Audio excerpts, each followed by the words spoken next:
नमस्कार दोस्तों, मैं शिवानी वर्मा लोकगीत चैनल में आप लोगों का स्वागत है दोस्तों। और आज मैं लेकर आई हूँ आप लोगों के बीच में एक प्यारा सा दुल्हन उतारते समय की गीत है। जब दूल्हा दुल्हन को लेके अपने घर पे आता है तो उनकी मम्मी, उनकी बुआ, उनकी दीदी जब दुल्हन को उतारती हैं तो फिर यह गीत गाते हैं। तो आइए सुने ये प्यारा सा गीत और आप लोग आनंद ले इस गीत को। तो आइए सुने। करवा से उतारी चटैया चढ़ी बैठी धरन लागी हो, धरन लागी हो। अपने देवतन के गोड़वा धरन लागी हो, अपने देवतन के गोड़वा धरन लागी हो। करवा से उतारी चटैया चढ़ी बैठी धरन लागी हो, अपने देवतन के गोड़े में धरन लागी हो।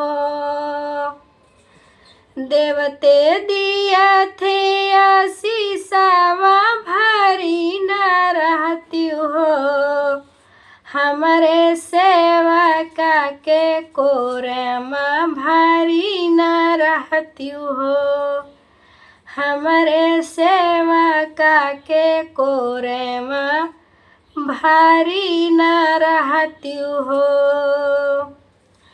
करवा से उतारी चटैया चढ़ी बैठी धरन लागी हो, अपने सासू जी के गोड़वा धरन लागी हो, अपने ससुर जी के गोड़वा धरन लागी हो।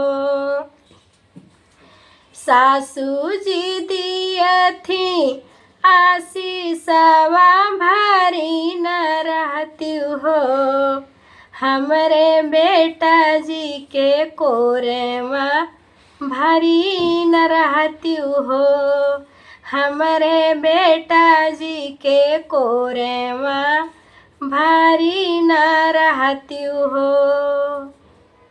करवा से उतरी चटैया चढ़ी बैठी धरन लागी हो, अपने भैया भाभी के गोड़वा धरन लागी हो, अपने जेठ जेठानी के गोड़वा धरन लागी हो।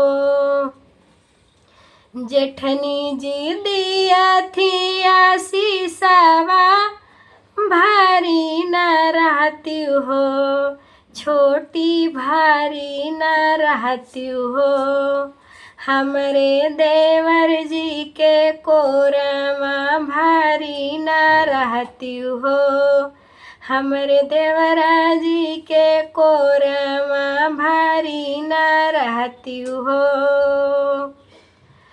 करवा से उतरी चटैया चढ़ी बैठी धरन लागी हो, अपने ननदो जी के गोड़ेवा धरन लागी हो, अपने ननदी जी के गोड़ेवा धरन लागी हो।